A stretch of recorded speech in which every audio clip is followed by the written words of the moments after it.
On this episode of the Big Footy Blues podcast, we talk about the Blues win over the Saints, hear the latest news from the club, and discuss Monday Night Football.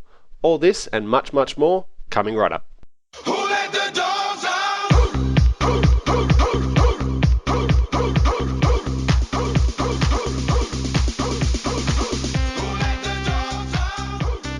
Welcome everyone to episode 15 of the Big Footy Blues podcast for 2014, and I am back! It's ShanDog here, and I finally usurped ODN, and I'll be running the show tonight. But a little more on that later.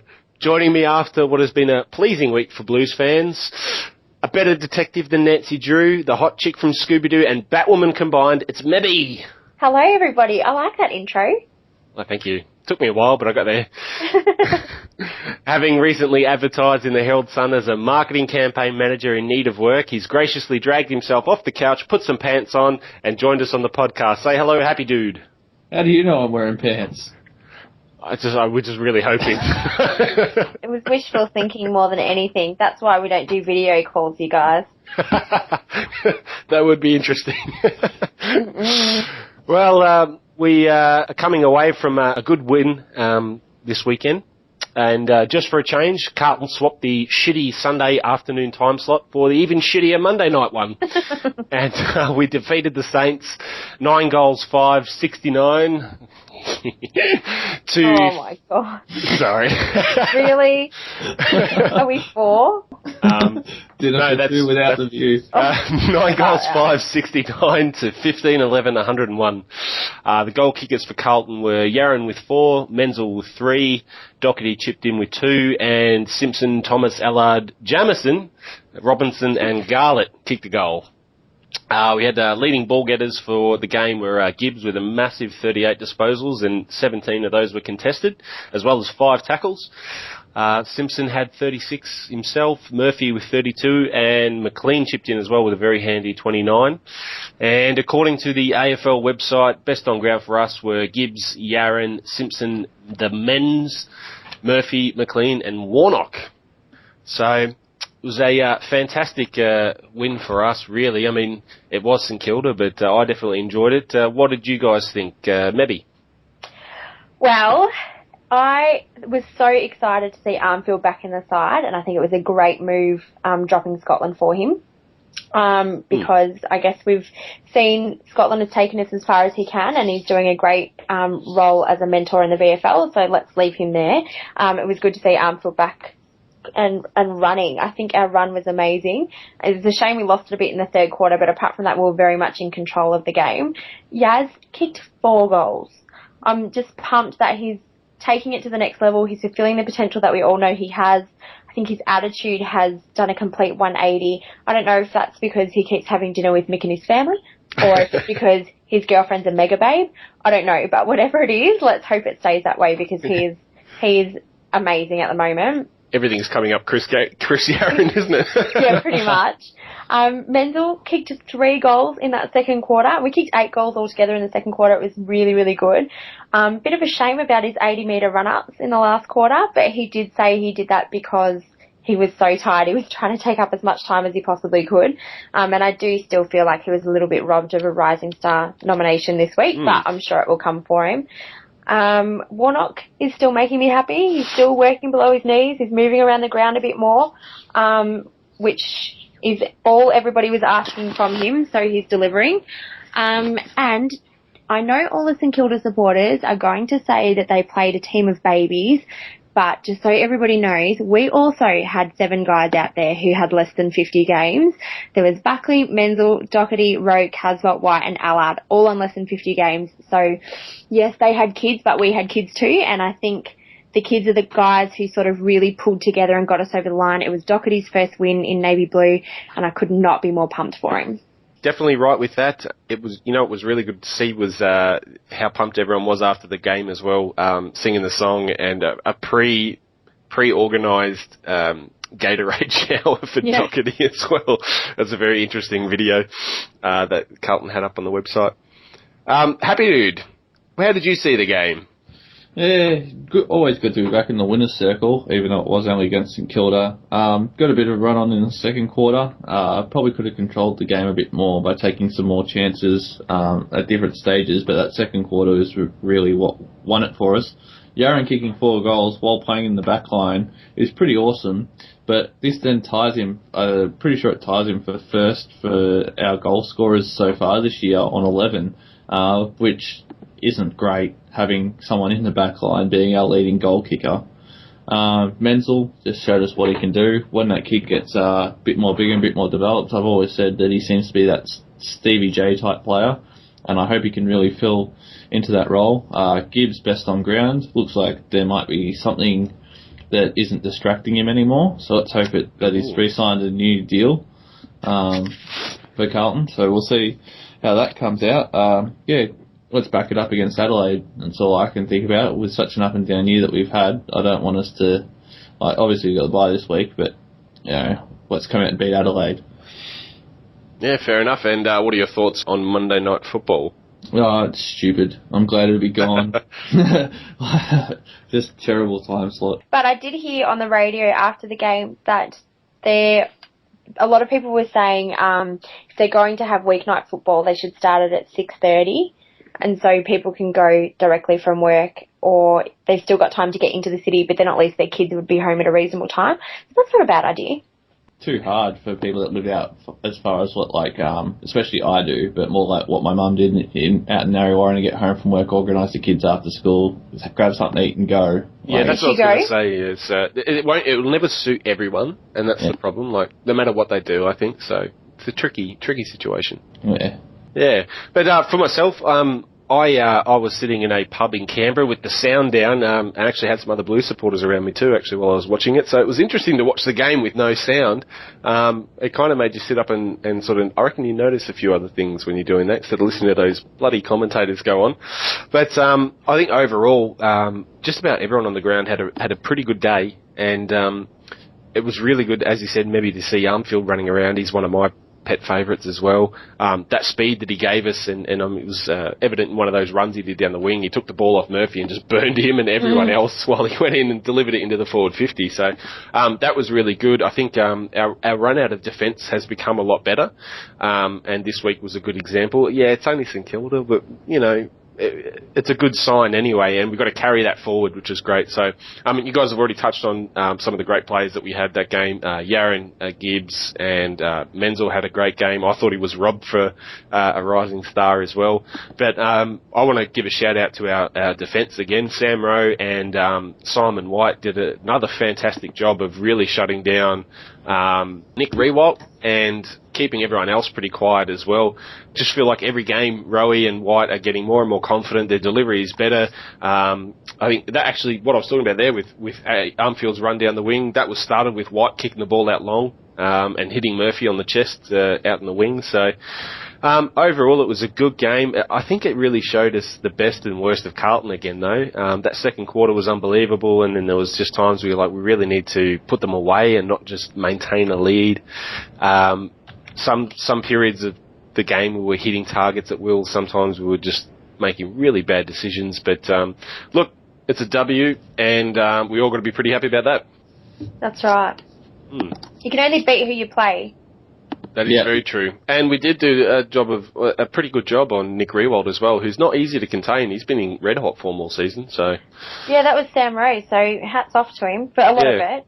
I think he rotated a few guys onto him, but yeah. Rotated. Jeez Louise. What did you guys think of Henderson? Because I know some people are in the camp of he's getting double and triple teamed, so we can't expect too much of him under those circumstances, and at least Casbolt stepping up. P.S. How good was it? Casbolt's getting closer to getting a goal every week. So he hit the post, so I feel like next week he will get a goal. I believe in you, Casbolt. Against the bye. No, next week. Next. We're in this week. Next week. I'm with you on maybe with you on that one. He definitely, his kicking wasn't for goal wasn't bad at all. They were minor misses. He was often kicking from 50 there. I think for two or three of those. Yeah. Overall, he didn't do too bad of a job, but that's what separates, I guess, the really good forwards from the ordinary ones, and that's the ability to finish those off. But Yeah. on Henderson, he did have a down day. I don't think you can argue against that, really. And I think someone else has pointed it out on the boards as well, and I definitely agree with the idea that having Waite and Casbolt there really is a benefit for Henderson. Yeah. Because when he's not getting double-teamed and when he's got... if he leads up the wing and takes a mark, he's got someone to then kick into it, makes him look better, like he did with he kicked it to Jamison when he kicked his second goal for his career. Or when someone else has led up the ground and is doing the same thing to him and they've taken a tall defender with them, then it improves his chances. So I think with the 3 forwards in the team, it improves his output exponentially. And we'll probably see that when Waite comes back into the team, I think. I'm not holding my breath. Mm. Well, really? You're not No, because I've been disappointed by that so many times, where it's like 1 to 2 weeks, 3 to 4 weeks, 1 to 2 weeks, or actually don't worry about it. Wait, you're coming back. Yeah. Like, whenever something like this comes up, I always dread the headlines when he eventually does come back, because it's always the same. The wait is over. yeah. Always. It's still funny every time, isn't it? Yeah, boom tish. I don't think it was funny the first time. No, it wasn't. No. But what about Daisy Thomas? Now, this has been something that's a talking point from the game. He stayed forward essentially the whole game. I don't think I saw him really run through the midfield at all.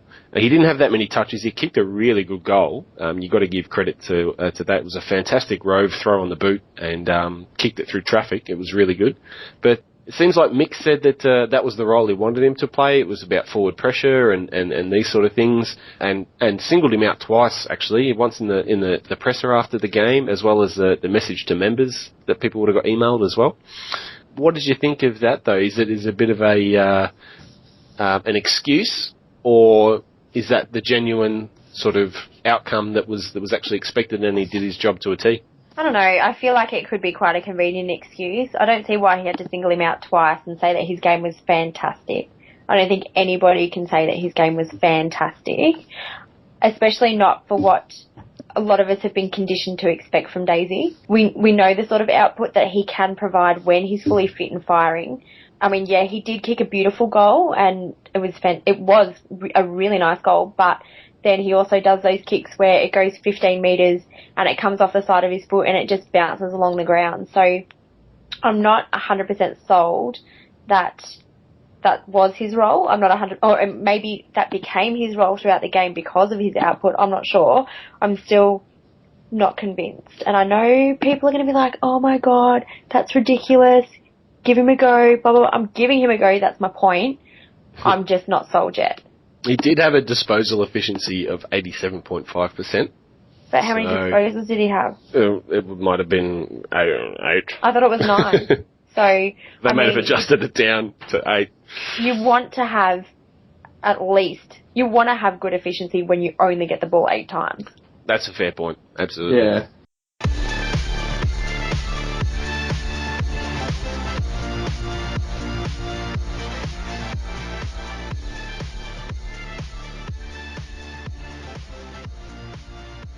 In Blues news for this week, Carlton's veteran fullback Michael Jamison and young gun Dylan Buckley have both re-signed to the club for 3 years and 2 years respectively. The two players join the growing list of Carlton players to re-sign with the club this season, including Mark Murphy, Cade Simpson and Andrew Walker. In other news, inside information shared on the BigFooty boards also has indicated that Troy Menzel, Bryce Gibbs and Chris Yaron all intend on remaining Blues players and are likely to sign new contracts soon. In injury news, Patrick Cripps has broken his leg in the VFL. Despite bravely taking the field again after the incident, scans have shown Cripps has suffered a fracture and is expected to be out for at least 4 weeks. Simon White has been allegedly involved in a late-night scuffle with a Blues supporter this week. It has been reported that a fan approached Simon White and 4 other Carlton players late at night. Not much information is known about the incident though, and it is alleged that Simon White punched the man in the face and is now subject of a police investigation. That's all for Blues news this week. What do you make of all that, Mebby?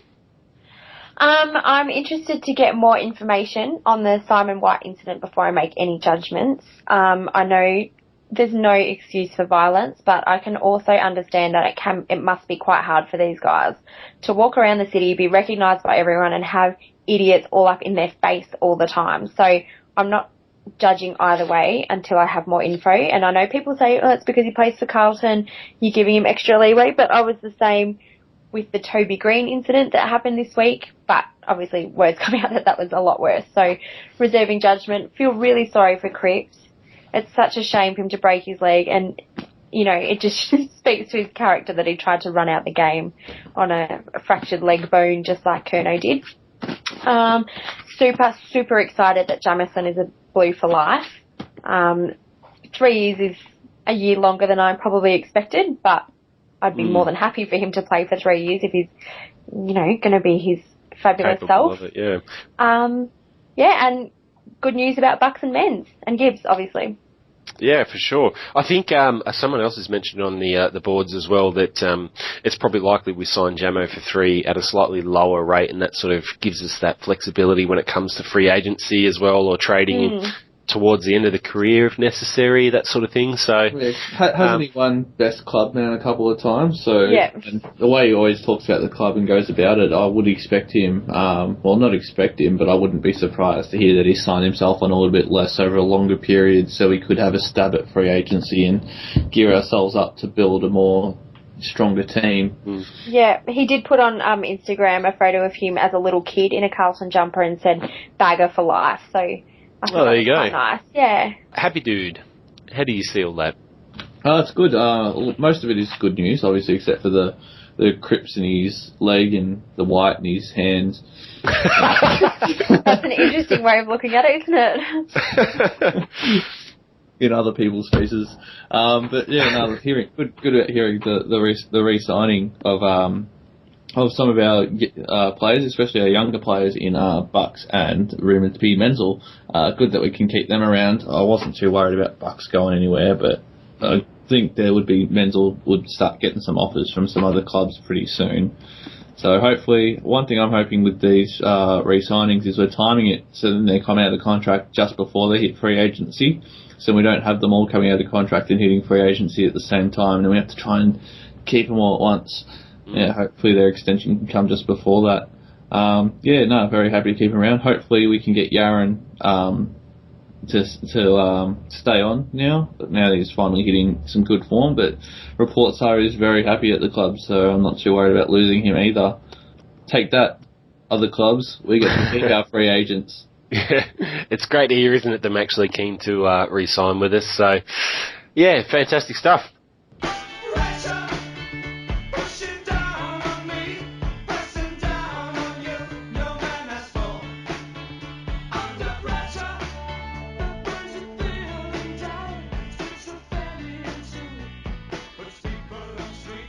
Now it's time for On Fire and Under the Pump. With On Fire, it's Happy Dude.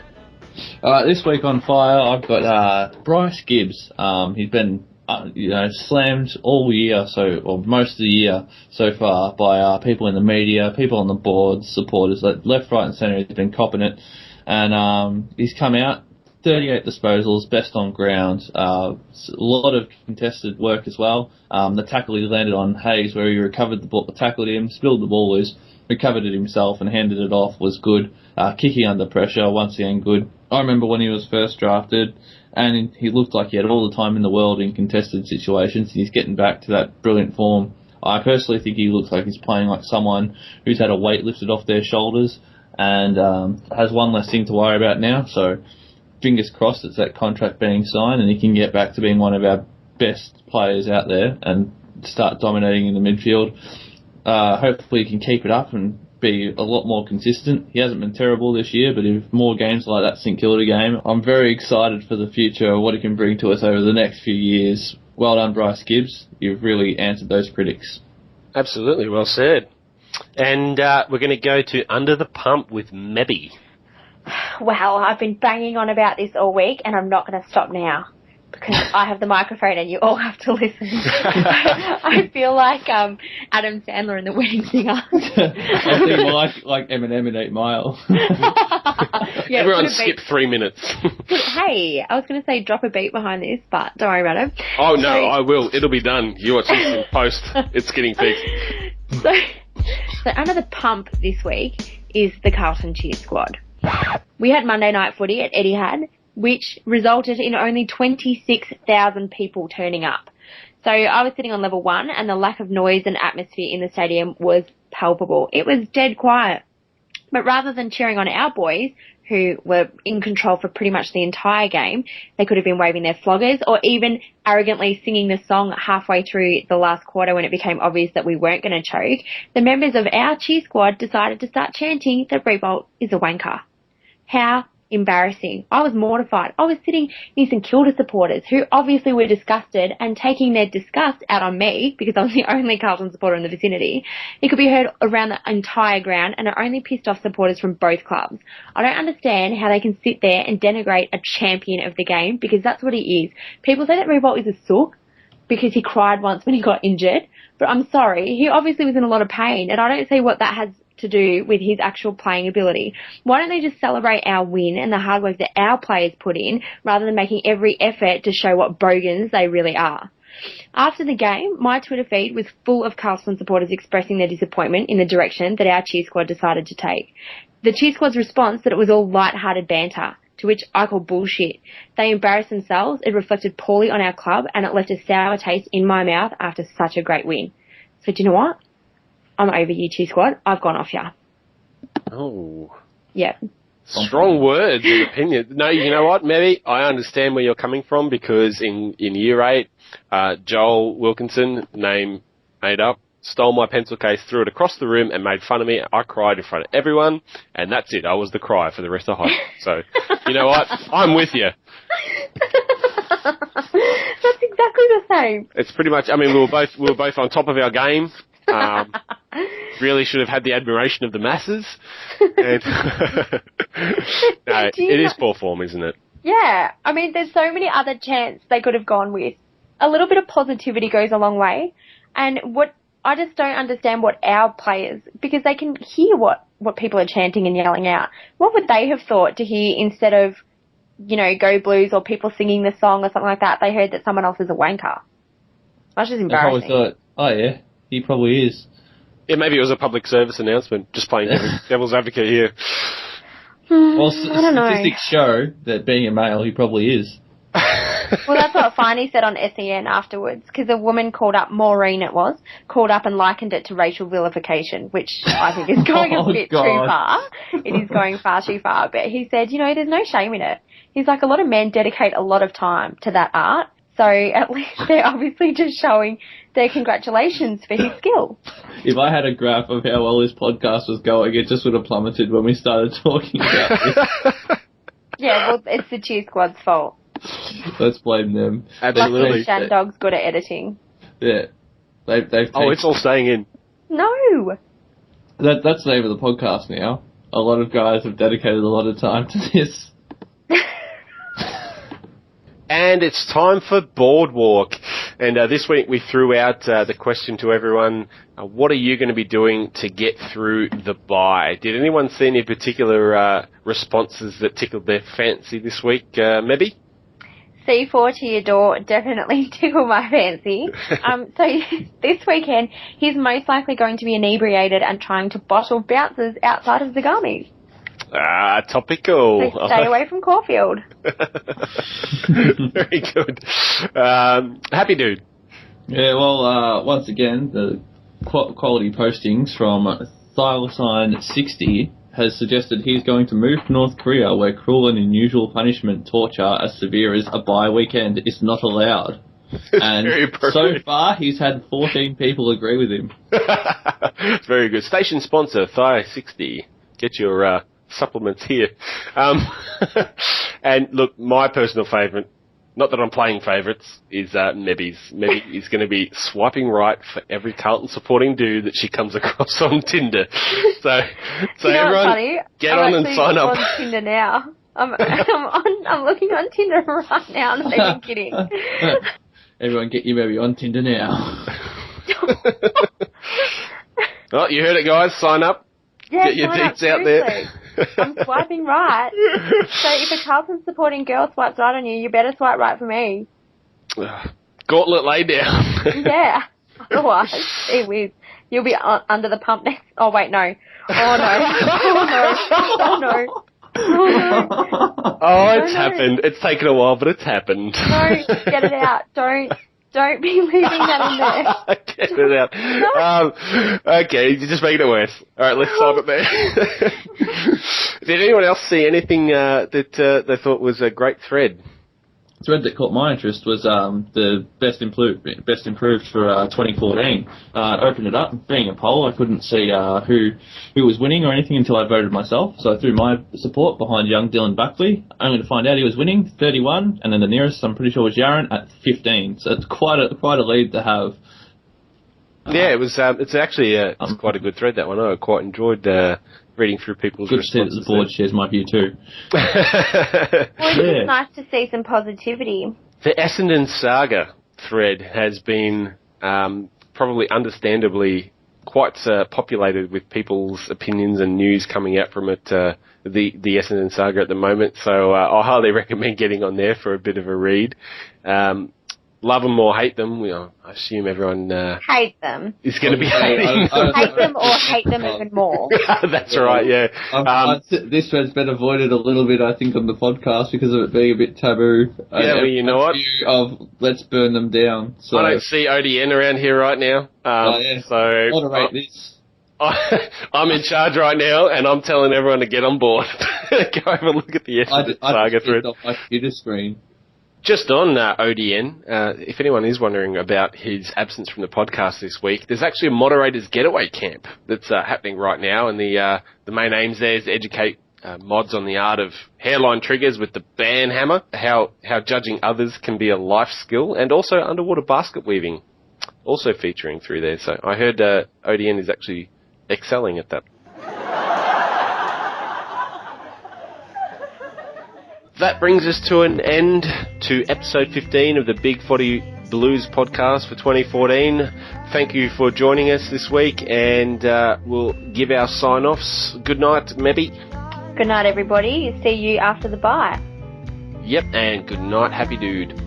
Good night, everybody. I'll talk to you all next week. And from me, go Blues, and happy posting, people. Usurper. You jerk.